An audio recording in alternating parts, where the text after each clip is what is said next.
BC commission సభ్యులకు కావచ్చు ఈ నెల 31 తోటి వారి గడువు కూడా పూర్తవుతుంది. మరి కొత్తగా వచ్చేటువంటి బీసీ కమిషన్‌లో సభ్యులుగా ఎవరిని నియమిస్తారు? ఎవరెవరు ఉంటారు? అలాగే కాంగ్రెస్ పార్టీలో ఒక సీనియర్ నేత పేరు కూడా బలంగా వినిపిస్తుంది. మొత్తానికి మరి బీసీ కమిషన్‌లో బెర్తులు ఎవరికన్న దానిపైన ఒకసారి చూద్దాం. సో బీసీ కమిషన్‌లో బెర్త్ ఎవరికి ఈ నెల 31తో ముగియనున్న ప్రస్తుత బాడీ గడువు అలాగే కొత్త పాలక వర్గం ఏర్పాటుకు సర్కార్ కసరత్తు వారంలోపు నోటిఫై చేసేందుకు ప్లాన్. సీఎంఓలో పలువురి పేర్లతో లిస్ట్ రెడీ. ఇప్పటికే ఓ నిర్ణయానికి వచ్చిన సీఎం. చైర్మన్ గా పార్టీ సీనియర్ లీడర్ కు ఛాన్స్. గవర్నర్ ఆమోదంతో త్వరలో ఫైనల్. అలాగే అనంతరం బాధ్యతల్లోకి కొత్త టీం. ఆ వెంటనే కులగణన ప్రారంభం. మరో ఛాన్స్ కోసం ప్రస్తుతం మెంబర్స్ ఆరాటం. ముఖ్యమంత్రి దృష్టిలో పడేందుకు ప్రయత్నాలు. సో బీసీ కమిషన్ కొత్త పాలక వర్గం ఏర్పాటుపై సర్కార్ దృష్టి సారించింది. ప్రస్తుతం కొనసాగుతున్న బాడీ పదవి కాలం ఈ నెల 31తో ముగియనున్నది. కొత్తగా ఏర్పాటు చేసే పాలక వర్గంలో చైర్మన్, ముగ్గురు సభ్యులుగా ఎవరిని నియమించాలనే విషయంపై ప్రభుత్వం కసరత్తు చేస్తున్నట్టు సమాచారం. ఇప్పటికే పలువురు ఆశావాలతో కూడిన జాబితాను సీఎంఓ అధికారులు సిద్ధం చేసినట్టు టాక్. ఆ వ్యక్తుల విషయంపై నిఘా వర్గాల నుంచి రిపోర్ట్ తెప్పించుకునే పనిలో అధికారులు నిమగ్నమైనట్టు సమాచారం. అందరి వివరాలు వచ్చిన తర్వాత దాన్ని సీఎం రేవంత్ రెడ్డికి అందజేయనున్నారు. చాయిస్ ఎవరికి అనే దానిపైన కూడా చెప్తున్నారు. చైర్మన్ సభ్యులుగా ఎవరిని నియమించాలి అనే విషయంపై సీఎం రేవంత్ రెడ్డి ఇప్పటికే ఒక నిర్ణయానికి వచ్చినట్టు టాక్. చైర్మన్ పదవిని కేవలం ఆ పార్టీకి చెందిన నేతకే కట్టబెట్టాలని సీఎం ఆలోచిస్తున్నట్టు సమాచారం. మొదటి నుంచి పార్టీలో ఉంటూ పార్టీ విజయం కోసం పనిచేసి ఎమ్మెల్సీ పదవులు దక్కని ఓ సీనియర్ లీడర్ వైపు ఆయన మొగ్గు చూపుతున్నట్టు తెలుస్తుంది. కమిషన్లో సభ్యులుగా పార్టీ లీడర్లతో పాటు రిటైర్డ్ ప్రొఫెసర్లు, న్యాయవాదుల పేర్లను కూడా పరిశీలిస్తున్నట్లు సమాచారం జరుగుతుంది. వారంలో నోటిఫై చేసేందుకు ప్లాన్ చేస్తుంది.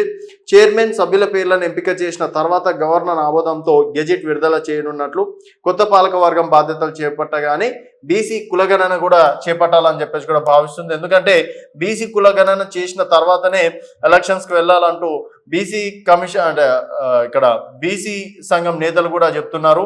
ఎందుకంటే ఇప్పుడు 43% ఒకవేళ గనక బీసీ కమిషన్ ఏర్పాటు చేసి కులగణన చేస్తే 43% మంది అంటే కొత్త వారికి బీసీ కులగణన ప్రకారం వారికి రాజకీయంగా అవకాశం వస్తుంది. అలాగే సెప్టెంబర్లో కులగణన స్టార్ట్ చేస్తే అక్టోబర్ ఆర్ నవంబర్లో స్థానిక సంస్థల ఎన్నికలకు వెళ్ళాలని చెప్పేసి కూడా భావిస్తున్నారు.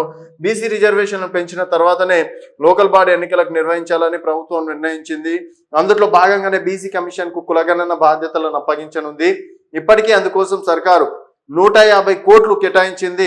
కొత్త కమిషన్ ఏర్పాటైన వెంటనే కులగణన చేపట్టి వీలైనంత త్వరగా రిపోర్ట్ ఇవ్వాలని ప్రభుత్వం కోరనుంది. యుద్ధ ప్రతిపాదికన కులగణన పూర్తి చేయాలంటే కనీసం 2 నెలల సమయం పడుతుందని అధికారులు అంచనా వేస్తున్నారు. ఆ తర్వాత బీసీ రిజర్వేషన్లపై ఫైనల్ చేసి ఎన్నికలు నిర్వహించనున్నారు. ప్రస్తుతం కాపాడుకునేందుకు ప్రస్తుతం కొనసాగుతున్న బీసీ కమిషన్ టీంలోని కొందరు వ్యక్తులు తమ పదవిని కాపాడుకునేందుకు తీవ్రంగా ప్రయత్నిస్తున్నట్టు విమర్శలు వ్యక్తమవుతున్నాయి. కొత్తగా నియమించే టీంలో తమకు ఛాయిస్ ఇవ్వాలని కోరుతున్నట్టు ప్రచారం జరుగుతుంది. అందులో భాగంగానే సీఎం రేవంత్ దృష్టిలో పడేందుకు వారు తీవ్రంగా ప్రయత్నిస్తున్నట్టు కాంగ్రెస్ లీడర్లు ఆరోపిస్తున్నారు. బీఆర్ఎస్ హయాంలో అపాయింట్మెంట్ అయిన వ్యక్తులని ప్రస్తుతం కొనసాగిస్తే పార్టీకి, ప్రభుత్వానికి నష్టం వాటిల్ల ప్రమాదం ఉందని ఆందోళన వ్యక్తం చేస్తున్నారు. సో మొత్తానికి స్థానిక సంస్థల ఎన్నికలు దాదాపుగా నవంబర్ ఆర్ డిసెంబర్లో ఉండే అవకాశాలు ఉంటాయి ఒకవేళ బీసీ కమిషన్ ఏర్పాటు చేసిన తర్వాత. ఎందుకంటే 31 వరకు వారి పదవి కాలం. మళ్ళీ కొత్తగా ఏర్పాటు చేయాలంటే మరొక వారం రోజులు టైం పడుతుంది. వెంటనే 2 నెలలైనా సరే కులగణనకి సమయం పడుతుంది అని చెప్పేసి కూడా అధికారులు చెప్తున్నారు. సో ఇప్పుడు అక్టోబర్, నవంబర్లో ఒకవేళ కులగణన జరిగిన తర్వాత డిసెంబర్లో మేబీ ఉండే అవకాశాలు ఉన్నట్టు కూడా తెలుస్తుంది. ఎమ్మెల్యే కావచ్చు, ఎంపీ టికెట్లు కూడా ఆశించి వారికి ఇవ్వకుండా పార్టీ కోసమే కష్టపడుతున్న వారికి ఇవ్వాలని చెప్పేసి కూడా రేవంత్ రెడ్డి అనుకుంటున్నట్లు కూడా తెలుస్తుంది. సో మొత్తానికి ఒక కమిషన్ తర్వాత 4 సభ్యులకి అవకాశాలు దక్కే చాయిసెస్ ఉన్నాయి. మరి పార్టీ కోసం ఇప్పటి వరకు ఎవరైతే తీవ్రంగా కష్టపడ్డారో వారికి మాత్రం డెఫినెట్గా పదవులు వచ్చే అవకాశం ఉన్నట్టు కూడా తెలుస్తుంది.